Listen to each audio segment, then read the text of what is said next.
Hello my dear students, आज मैं आप लोगों के लिए लेके आया हूं बहुत ही प्यारे से सुंदर से बायोमोलिक्यूल्स के नोट्स। बायोमोलिक्यूल्स के नोट्स बहुत सुंदर नोट्स हैं। ठीक है, आप लोग इसको पढ़ेंगे ना, आपको मजा आ जाएगा। इसके अंदर बायोमोलिक्यूल के अंदर बेसिकली जो आपको पार्ट पढ़ने हैं इंपॉर्टेंट, एक होता है कार्बोहाइड्रेट, एक होता है आपका एंजाइम वाला पार्ट, तो पूरा का पूरा कटवा दिया गया होता है।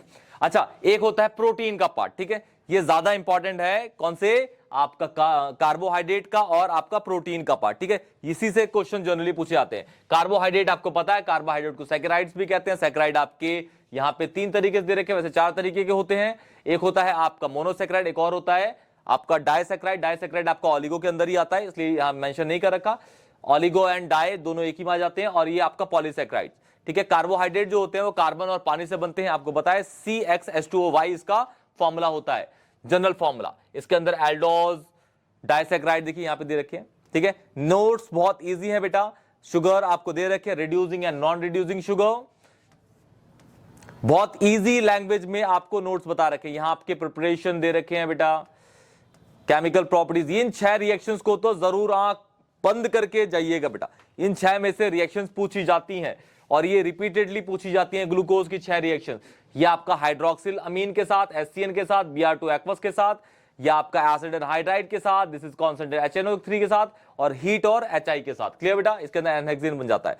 उसके बाद ये रिएक्शंस मिलेंगी आपको, mutarotation, Haworth projection, Fischer structure भी होंगे इसके अंदर, माल्टोज, लैक्टोज, इन सब के प्रोटीन आ गया बेटा। ये प्रोटीन आपको पता है अल्फा अमीनो एसिड से बनते हैं। अल्फा अमीनो एसिड्स को जब जोड़ते रहते हैं तो बनते रहते हैं। अल्फा अमीनो एसिड्स भी आपके एसिडिक और बेसिक नेचर में होते हैं, और अल्फा अमीनो एसिड जो होते हैं वो एम्फोटेरिक होते हैं, क्योंकि उसमें एसिडिक और बेसिक दोनों ग्रुप होते हैं बेटा।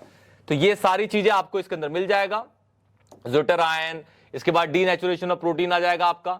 डीनेचुरेशन ऑफ प्रोटीन भी बहुत ज्यादा इंपॉर्टेंट है। ये आपका protein primary structure of amino acid कैसे बन रहा है, प्राइमरी प्रोटीन बनाएगा, फिर सेकेंडरी बनाएगा। सेकेंडरी के अंदर अल्फा हेलिक्स, बीटा प्लीटेड आते हैं बेटा। फिर टर्शरी के अंदर आपका फाइब्रस एंड ये ग्लोबुलर प्रोटीन का आता है। फिर न्यूक्लिक एसिड आ गया बेटा।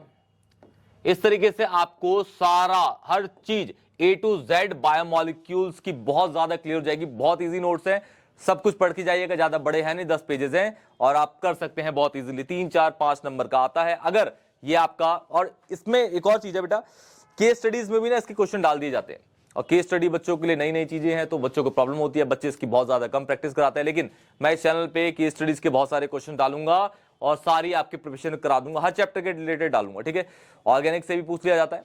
ऑर्गेनिक तो बच्चे चैंप हो जाते हैं, ऑर्गेनिक तो आपको पता ही है। ठीक है, ठीक बेटा, तो ये आपके बायोमोलिक्यूल्स के बहुत सुंदर सुंदर नोट्स हैं, बहुत क्लियर होंगे। इस सारे नोट्स को आप लोग डिस्क्रिप्शन बॉक्स से डाउनलोड कर सकते हैं, मैं इसका लिंक डाल दूंगा। अगर नोट्स अच्छे लगेंगे तो प्लीज मुझे कमेंट सेक्शन बताइएगा। वीडियो को लाइक करिएगा, वीडियो अच्छी लगे, नोट्स अच्छे लगे तो अपने दोस्तों को शेयर करिएगा, चैनल को सब्सक्राइब करिएगा। तब तक के लिए टेक केयर बेटा।